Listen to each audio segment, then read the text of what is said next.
Point வந்து என்னன்னா, அங்க வந்து இந்து முஸ்லீம் பிளவ உருவாக்குறது, இந்துக்கள் மனதில இந்த மாரி நம்ம சொத்துக்கள பூரா முஸ்லீம்கள் வக்ஃப் சொத்துன்னு வச்சிருக்கான்.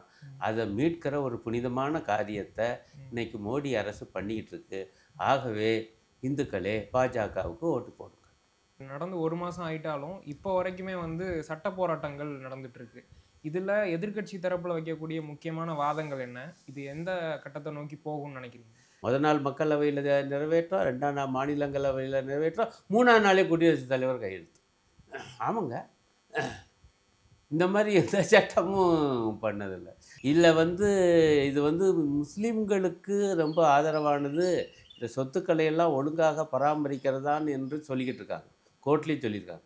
நாடாளுமன்றத்தில பாஜக தரப்புல செய்யப்பட்ட வாதங்கள் பூரா இதுதான்.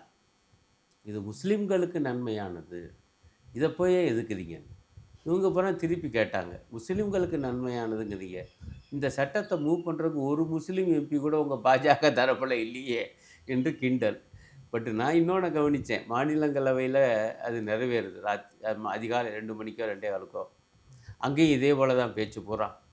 இது வந்து முஸ்லீம்களுக்கானது, முஸ்லீம்களுக்கானது. இந்த இந்தியா கூட்டணிக்காரங்க வந்து தப்பா பிரச்சாரம் பண்றாங்கன்னு பூரா பேசி அவர் அறிவிக்கிறாரு. வந்து மசோதா நிறைவேறிருச்சு. பாஜக தரப்புல ஒரே கோஷம். என்ன கோஷம் தெரியுமா?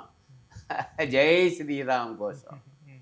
ஏன்னா முஸ்லிம்களுக்கு ஆதரவான ஒரு சட்டம் நிறைவேறியிருக்குன்னா, அல்லாஹு அக்பர்ல கோஷம் குடுத்துருக்கணும். ம். நீ ஏன் ஜெய் ஸ்ரீராம்ங்கிற? அப்ப இதிலேருந்தே உன்னுடைய வஞ்சகத்தனம் தெரியுது.